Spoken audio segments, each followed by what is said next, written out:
Dami kong box, oh. Isa mo daw, oh, naisang punta mo! Diyan lang sa palengke, bibili ng ulam at bigas. Oh, naisama ako! Ikaw na bata kay tumigil-tigil ka ha? Magtututuro ka lang dun eh. Wala tayong pera. Hindi nga ako magkukulit! Hindi mo ako madadaan sa iyak-iyak mo din ha, sinasabi ko sa'yo. Oh, sama ka ako! Sama ka ako! Ayoko! Sama ka! Pagtingil ka dyan, kahit anong gawin mo, hindi ka pwedeng sumama.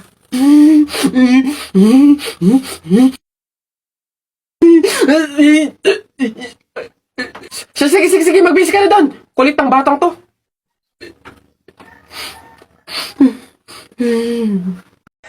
Nak! Happy birthday! Ay, Nay, thank you po. Paano yung celebration ng birthday ko? Ikaw, ano bang gusto mo? Gusto mo maghanda tayo ngayon? Gusto ko sana, Nay, lumabas kaya tayo. Kain tayo sa restaurant ni na tatay. Anak, pasensya na kasi pamahiin, di ba? Bawal daw lumabas yung may birthday kasi baka mapahamak. Paano yung celebration ng birthday ko, Nay? Wala tayong magagawa, anak, kundi kami na lang siguro ng mga kapatid mo at tatay mo yung lalabas. Diyan ka na lang siguro muna sa bahay. Oo. Kami na bahala sa celebration. Sige.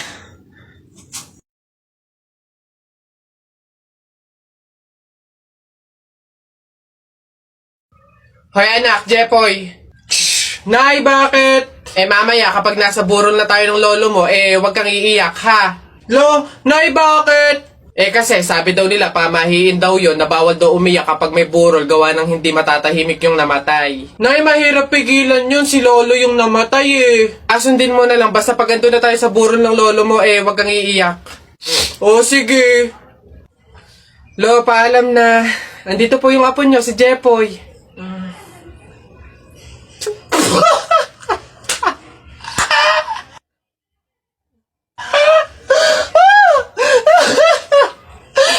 Basta kahapon, pumunta ka. Aray! Nakagat ko yung dila ko, ang sakit. Hala! Bigay ka ng number, bilis! Ha? Number 4. A, B, C, D. Hala, letter D. Ibig sabihin, iisip ka ni letter D. Si Dodong yan na! Yung crush mo? Nay! Hindi naman. Hindi ko na naman crush yun. Asim-asim ni Dodong eh. Ikaw nga, tinan mo yung yung ilong mo nagpapawis. Ibig sabihin daw niyan selosa eh, nagsiselos ka siguro pag may kalarong iba si Mark Jun, no? Hindi naman ako selosa. Anong paki ko kung may kalaro ng iba si Mark Jun? Andyan pa naman si Tep Tep. Ano ba yung? Hay, kaya ano yung mga pinag-uusapan ninyo? Kababata pa'y kumikiringking na kayo, ha? Hindi pa nga ata marunong magbasa't magsulat lumalantod na. Uy! Happy birthday to you. Happy birthday to you. Happy birthday. Happy birthday. Happy birthday. Put your hands together one more time. Birthday Nana Lexi, Birthday Nana Lexi, Happy birthday to you. Happy birthday, Lexi. Happy birthday, Lexi. Happy birthday to you. Ikaw na babae ka, hindi naman tayo magkaano-ano. Kung baka pahit ka ng cake sa mukha ko, hindi naman tayo close.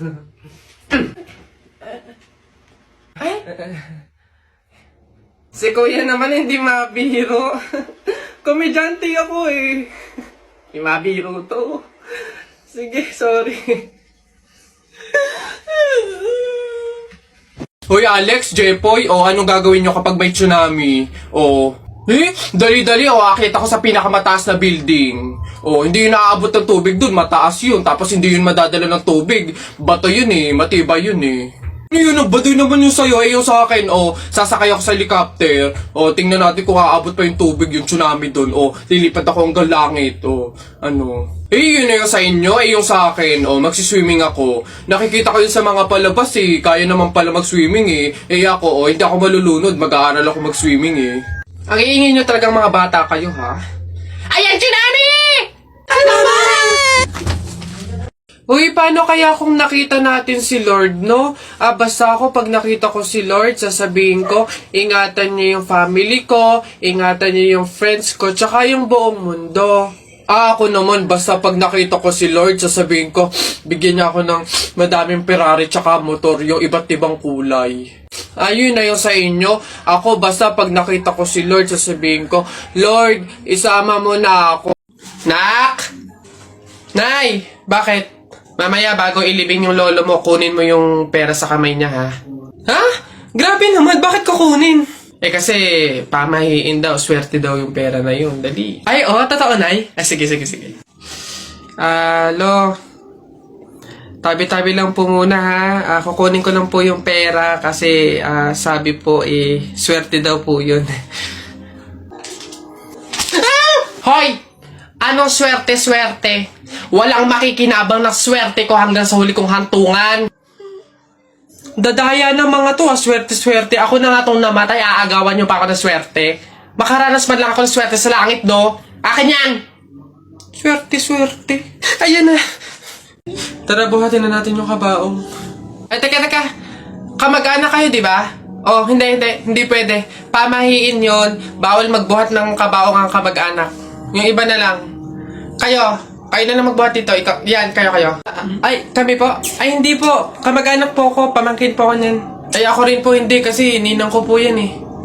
Kamag-anak din po ako kasi kapatid po yan ni Papa. Ganun ba? Kayo. Kamag-anak ba kayo? Kayo na lang magbuhat nito, sige. Ay, kamag-anak ko din po. Tita ko po kasi yan eh. Ako naman kapatid. Lalo na po ako po yung anak eh. Siya. Paano yan?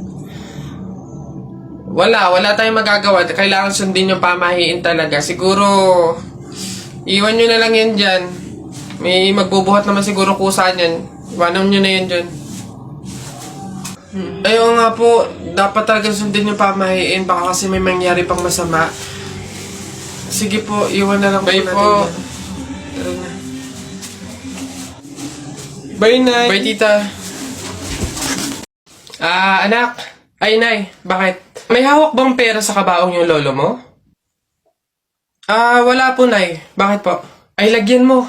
Pamahiin kasi yun na dapat may hawak na pera sa kabaong yung namatay. Pinakapamasahin niya na kasi yun sa langit.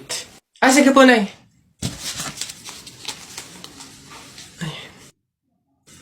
Ito po, lo. Pamasahin niyo sa langit. Ingat. Nasa langit na ako. Ay, opo, tay. Kasi sinunod po ng pamilya niyo yung pamahiin na dapat may hawak kayong pera sa kabaong para may pamasahe kayo dito sa langit. Eh, ganun ba?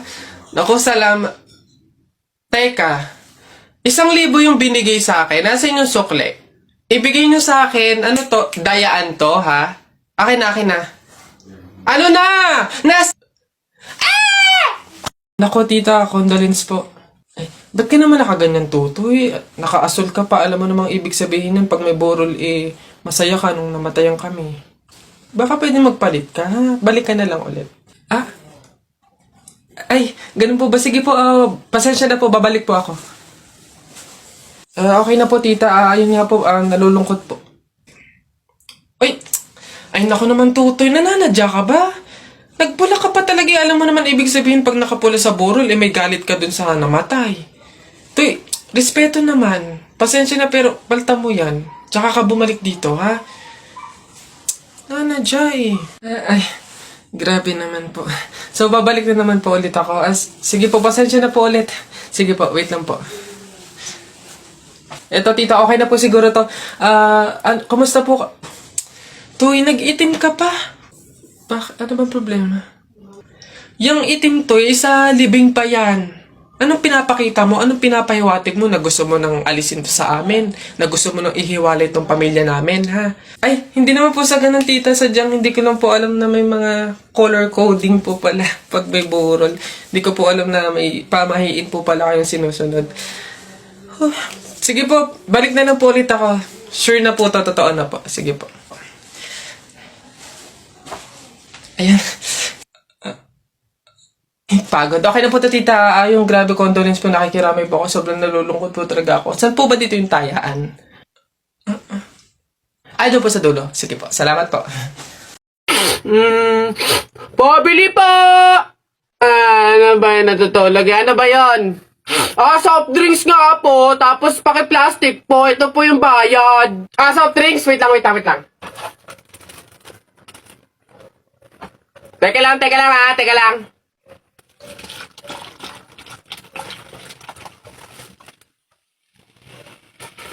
Oh, ba't mo binabawasan yung soft drinks ko? Susubo ko tayo, nanay. Hindi, joke lang yun. Ito na. Oh.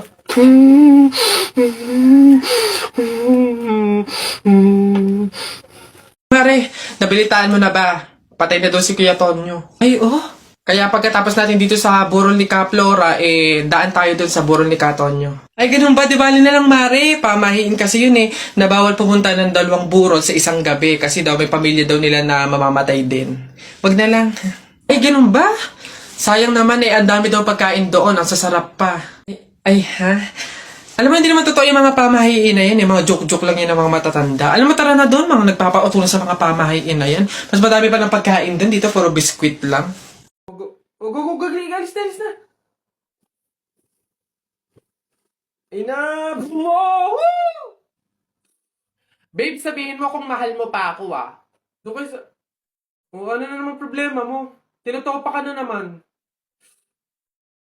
Alam ko na to. Para mawala na yung katopakan mo, coffee date tayo. Game? Yee! Babe, busy ako ngayon. It's Saturday. Wrong timing ka. Eh babe, dali na ipagpaliban mo muna yan. Sa linggo na daw kasi yung libing eh. Ano? Anong libing? Kailan ka ba magyayaya ng coffee date na matino? Tao po? Yes, ano yun? Ito na po yung order ng pagkain. Ay, oo, buti naman dumating na. Nagutom kasi ako ngayong gabi. Tinatamad naman ako magluto, kaya umorder na lang ako. Sige, salamat, akin na. Oops, teka lang, bago ko po iabot yung pagkain na to, meron lang akong gustong sabihin sa inyo. Alam nyo ba na pamahiin na bawal mag-abot ng pagkain tuwing gabi? Malas daw yun. Ay, sorry, hindi ko alam. At least ngayon alam nyo na Basta ako, nagsabi lang ako. Kayong bahala kung gusto nyong malasin. Hello, nga, anong gagawin ko dyan sa in-order kong pagkain? Sige. Mas mabuti na yun nag-iingat. Wala naman siguro masama kung sumunod sa mga pamahiing ganyan. Mas mabuting sa'yo na lang yan. Iuwi mo na yan, kainin mo na lang yan. Yun! Ay, joke lang. Hindi. Ano, yan, mabuti yan. Sumusunod sa pamahiin. Ligtas, walang mangyayaring masama. Ayos yan. Yung bayad din nga po pala neto, nasaan? Yan. Una na ako, ma'am. Salamat. Woo! Kapag sinuswerte ka nga naman, nakauto na naman po tayo. Opo, pamahiin is the best! Mga nagpapauto, talaga naman. Mga uto-uto sa pamahiing iyan. Mali kaya dito. Love! Yes, love? Bakit? May intrams kasi kami bukas. Gusto kong sumali. Ano kayong magandang laro, love? Basketball or badminton? Love, bakit hindi mo na lang lahat salihan? Total, kayong mga lalaki, sanay naman kayong makipaglaro, di ba? Tipong lahat kami mga babae, seryoso na, pero sa inyo, laro pa rin pala. Huh? Love! Yes, love, ano yun? Hindi ka ba nakapag-refill ng tubig? Nauuhaw na ako eh. Ha? Anong bago, love? Lagi ka namang uhaw sa babae.